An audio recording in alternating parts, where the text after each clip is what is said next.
My friends, welcome to today's video. Before I get into this video, I would love if you could share in the comments section what you're gaining and the insights that you're gaining from the latest book, F Coping, Start Healing. It would mean so much to me, and I'd love to engage in a conversation with you because I'm just so grateful that you'll allow me to be a part of your healing journey, and I believe that together we will be able to create the identity, the persona, the core beliefs that you want in order to live the life that you deserve.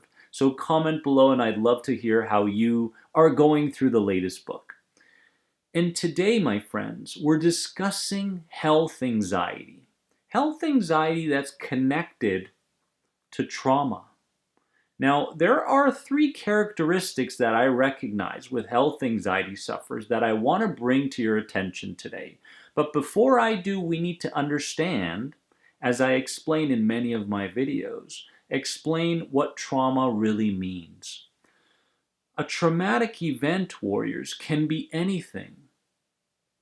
People can go through a moment of sensitivity based on what's taking place around them that can be deemed a traumatic event to your subconscious. I'll give you an example. Way back in the day when I was a kid, I had my toys taken away from me. Now, a lot of people think, hey, you're a kid, you get over things very, very quickly, blah, blah, blah. Kids don't see the world the same way adults see the world. So what an adult thinks is just nothing, to a child may be highly traumatic.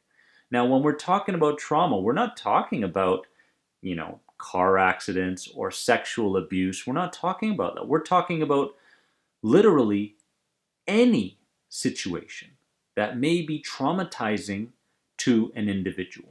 So my toys were taken away from me. I was crying, this and that. And I was going through emotional reframing exercises, visual imagery exercises with a high level of emotion behind them. And as I was going through these emotional reframing exercises, I was listening into my subconscious. I was saying, which events from my past have everything to do with my distress today? Boom! Toys were taken away from me. I was about 5 years of age. My conscious mind said, what? That's silly. It can't possibly be that. And many times our conscious minds think us out of the direction we need to go. And this time I said, okay, no, I'm following this. And so I reframed that event. I got to a better place. I reinterpreted what took place. I got the love and the connection that I needed. And then I felt like I didn't need to reframe that again. But again, let's understand, with a health anxiety sufferer, that there are traumatic events, whether you consciously recognize them or not, that have led to this particular time in your life. Now, the first characteristic that I recognize with health anxiety sufferers repeatedly is denial. They will deny the truth of what took place in their lives, possibly because of a load of shame, possibly because they feel like they couldn't live up to the expectations of mom, dad, uncles, teachers, whatever it may be. As well, health anxiety sufferers continue to deny what they need to express because of the stigma out there. For example, if you're a health anxiety sufferer, you could easily be very, very negatively led by a particular symptom that you deem as being threatening. And the moment you go to someone, an acquaintance or a friend or a family member, and you begin to express yourself and try to get to a better understanding over that symptom, the other person, because they haven't experienced what you have, go, it's nothing. Just stop thinking about it. Okay, if I could stop thinking about it, I probably wouldn't be explaining it to you right now. So obviously, I can't consciously stop thinking about it. And so when you add these types of experiences that health anxiety sufferers go through almost on a daily basis, you get to a place where you start denying everything. To go in an opposing direction, let's take into consideration someone who's gone through some kind of a physical experience where they say, let's say they broke their arm. Okay, a person breaks their arm, they're in a sling, and they walk down the street and, they engage in a conversation. The guy goes, "Hey, what happened to your arm?" And the person with the sling and the broken arm goes, "Yeah, I fell down the stairs, I broke my arm, I was going through a number of steps, I wasn't focusing on These people have the feeling that they don't have to deny what took place, but they can actually express what took place. There should be no difference between someone who's gone through a physical experience compared to someone who's gone through an emotional, mental, I want to call it a spiritual experience. And so, again, one of those characteristics that health anxiety sufferers continue to bring with them is denying their past, denying the experiences, denying the events that cause them to experience a compounding effect, right? If you put enough fearful experiences or traumas together, you're going to find, or you're going to mold a person with a very sensitized identity. Literally, their interpretation of the symptoms they experience and the ongoings in the world will be different than people that have not gone through such traumatic events. So let's understand that. The second characteristic related to trauma that health anxiety sufferers carry with them every day is repression. Repression. Holding on to or subduing a thought or an emotion as it remains in the subconscious mind, right? And denial of the past and repression go hand in hand, yes. But these people find that they just can't seem to speak up about a thought that they're thinking or an emotion that they're feeling or a change, even a change, a positive change in their life. They feel like it's just not common enough for them. It's not who they are. That's why a lot of health anxiety sufferers deem themselves as being highly internal, right? And they live with this identity for what seems like their entire lives. Why do they do this? Because they feel, they repress because they feel that their conscious minds may be overwhelmed if in fact they bring to light what they're thinking and feeling. But the truth is that a big part of your healing is determined by engaging with your conscious mind to direct what you've been stuffing for so long in your subconscious mind. I hope you understand that. This brings us to a very important point in health anxiety, which is you need to feel vulnerable. You need to experience vulnerability and discomfort while the conscious mind gets in the way of your regular subconscious habits. This is a massive part of healing that I explain deeply in my book around the chapter of responding. So when you're reading that book, take some extra time to understand responding in the moment. But again, repression is more so in line with the character in terms of how they see themselves rather than speaking up and not repressing everything, which to a health anxiety sufferer seems out of character. And the third characteristic that comes with health anxiety is one that I can really say that I experienced for a very long time, longer than I can actually, recall if I think about it. Dissociation. And you hear it all the time.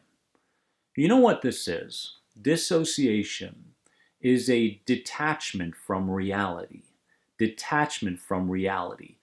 And you can, in fact, think of this very literally when you think about dissociation and health anxiety. Again, we go back to the reasons for dissociation. The compounding effect takes place. The fear over everything takes place. The fear of living is at the same level of the fear of dying for a health anxiety sufferer. Along with that comes the idea of overexertion. Overexertion to please everybody else in their lives before themselves. Why do they do it? Well, the answer to that question comes by you thinking deeply over why you do it. That's where we're going to go today. But the third characteristic is dissociation, a detachment from reality. And again, you can think of this very literally because when someone with health anxiety experiences dissociation, they can literally feel like their senses are not working anymore, right? Their senses, their sense of taste isn't there. Their sense of smell isn't there. Their sense of touch isn't there. Kinesthetically, they may feel like they're touching something, but they can't really understand the texture of that thing. Visually, they feel like they're seeing something, but it's very, very confusing. It's in fact very foggy. They're hearing something, but they can't make sense of it. So we can think about dissociation in many different ways. In fact, a great metaphor in terms of understanding dissociation would be living in a bubble. You're living in a bubble. For some health anxiety sufferers, that bubble is quite thin in the beginning stages of this whole journey, and for others, it's quite thick. And if it is quite thick, then these mental, emotional, behavioral, and spiritual habits have been in place for longer periods of time than someone who's just beginning their journey with health anxiety and inner healing. So, warriors, denial. Comment below. Do you deny everything from your past, and why do you do it? Repression. Do you repress your thoughts, your emotions, and why do you do it? And finally, dissociation. Do you feel disconnected and detached from reality? Today is about going deeper because I'm sick and tired of people out there who say that a health anxiety sufferer and anxiety disorder sufferers in general will have to live with this for the rest of their lives. I don't know what kind of agenda they're following, but let me tell you something. I've been in this space for long enough to tell you one very important thing. And that thing is that you are one emotionally driven win away from healing your anxiety disorder, period, end of story. I can't tell you how many people I work with that go through one highly emotionally driven experience that shifts their interpretations over the things that they fear in their inner world and their outer world. It's possible for everybody. Those anxiety success stories are no different than you, period. They're not better than you. They're not smarter than you. They're not more intelligent than you. They don't do things differently than you do them. Many times it comes down to not so much the doing, but the experience of having that major breakthrough. And when you have that major breakthrough, you start to prove to yourself that, hey, all the lies that I've been believing based around my anxiety over the years were really that. They were all lies. What if you looked in the mirror and said, wow, I really have been lying to myself for all these years? What if that was the case? What if healing could be quicker than what other people say they can be like? What if you were limitless rather than so limited? What if those were truths instead?